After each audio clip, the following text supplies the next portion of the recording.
Bedtime for Francis by Russell Hoban.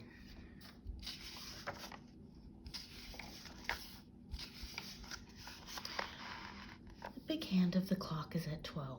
The little hand is at 7. It is 7 o'clock and it is bedtime for Francis. Mother said, "It's time for bed." Father said, "It's time for bed." Francis said, "I want a glass of milk." "All right," said Father. "All right," said Mother. "You may have a glass of milk." So Francis drank the milk. "Carry me to my room, Father," said Francis. "All right," said Father. "Piggyback," said Francis. So Father carried her piggyback to her room. Father kissed Francis goodnight, and Mother kissed Francis goodnight. Francis said, "May I sleep with my teddy bear?" Father gave her the teddy bear. "May I sleep with my doll, too?" Mother gave her the doll. "Good night, Francis." "Good night," said Mother. "Did you kiss me?" said Francis. "Yes," said Mother. "Yes," said Father. "Kiss me again," said Francis. Father kissed her again, and Mother kissed her again. They closed the door. "May I have my door open?" said Francis. Father opened the door. "Good night," said Mother. "Good night," said Father. "Good night," said Francis. Francis could not sleep. She closed her eyes, but she still could not sleep. So she began to sing a little song about the alphabet. She made it up as she went along. A is for apple pie, B is for bear, C is for crocodile combing his hair, D is for dumplings. And Francis kept singing E, F, G, H, I, J, K, L, M, N, O, P, Q, and R, and she had no trouble until she got to the near the end of the alphabet. S is for sailboat, T is for tiger, U is for underwear down in the dryer. Francis stopped because dryer didn't sound like tiger. Then she started thinking about tigers. She thought about big tigers and little tigers, baby tigers and mother and father tigers, sister tigers and brother tigers, aunt tigers and uncle tigers. "I wonder if there are any tigers around here," she said. Francis looked around her room. She thought maybe she could see a tiger in the corner. She was not afraid, but she wanted to make sure. So she looked again. She was sure she could see a tiger. She went to tell Mother and Father. "There's a tiger in my room," said Francis. "Did he bite you?" said Father. "No," said Francis. "Did he scratch you?" said Mother. "No," said Francis. "Then he's a friendly tiger," said Father. "He will not hurt you. Go back to sleep." "Do I have to?" said Francis. "Yes," said Father. "Yes," said Mother.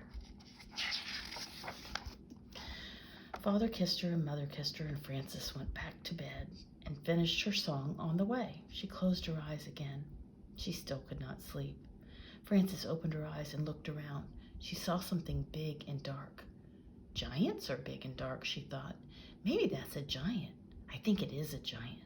I think that giant wants to get me." She went into the living room. Mother and Father were watching television and having tea and cake. Francis said, "There's a giant in my room. May I watch television?" "No," said Mother. "No," said Father. Francis said, "The giant wants to get me. May I have some cake?" Father gave Francis a piece of cake, and Father said, "How do you know he wants to get you?" Francis said, "Isn't that what giants do?" Father said, "Not always. Why don't you ask him what he wants?" Francis went back to her room. She went right over to the giant. She said, "What do you want, giant?" She took a good look at him. There was no giant. It was just a chair and her bathrobe. She went to bed again. Francis was not very tired and did not close her eyes. She looked up at the ceiling. There was a crack in the ceiling, and she thought about it. Maybe something will come out of that crack, she thought. Maybe bugs or spiders. Maybe something with a lot of skinny legs in the dark. She went to get Father. He was brushing his teeth. Francis said, "Something scary is going to come out of the crack in the ceiling. I forgot to brush my teeth." Father said, "You brush your teeth and I will have a look." Francis brushed her teeth. Father came back and said, "Nothing could come out of such a tiny crack. But if you're worried about it, get somebody to help you watch. You can take turns." Francis told her teddy bear to watch. They took turns for a while. Then Francis got tired of it and let Teddy do all the watching. Francis got up and went to the bathroom. When she came back, she was not sleepy at all. The window was open and the wind was blowing the curtains. do not like the way those curtains are moving, said Frances. Maybe there is something waiting, very soft and quiet. Maybe it moves the curtains just to see if I am watching. She went into Mother and Father's room to tell them. They were asleep. Frances stood by Father's side of the bed very quietly, right near his head. She was so quiet that she was the quietest thing in the room. She was so quiet that Father woke up all of a sudden with his eyes wide open. He said, "Oof." Frances said, "There's something wrong moving the curtains. May I sleep with you?" Father said, "Listen, Frances, do you want to know why the curtains are moving?" "Why?" said Frances. "That's the wind's job," said Father. "Every night the wind has to go around and blow all the curtains." "How can the wind have a job?" said Frances. "Everybody has a job," said Father. "I have to go to my office every morning at 9 o'clock. That's my job. You have to go to sleep so you can be wide awake for school tomorrow. That's your job." Frances said, "I know, but..." Father said, "I have not finished. If the wind does not blow the curtains, he will be out of a job. If I do not go to the office, I will be out of a job. And if you do not go to sleep now, do you know what will happen to you?" "I will be out of a job," said Frances. "No," said Father.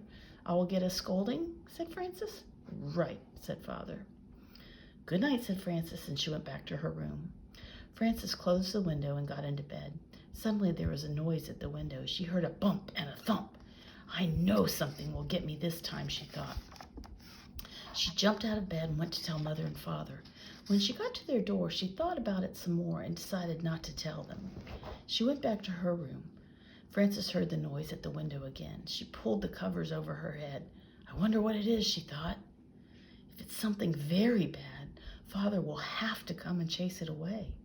She pulled off the covers and stood on her bed so she could look out the window. She saw a moth bumping against the window. See that moth? Bump and thump, his wings smacked the glass. Whack and smack, made Frances think of a scolding. And all of a sudden she was tired. She lay down and closed her eyes so she could think better. She thought, there were so many giants and tigers and scary and exciting things before that I'm pretty tired now. That's just a moth, and he's only doing his job, same as the wind. His job is bumping and thumping, and my job is to sleep. So she went to sleep and did not get out of bed again until Mother called her for breakfast. Whew, Frances finally figured out her job. Bedtime for Frances.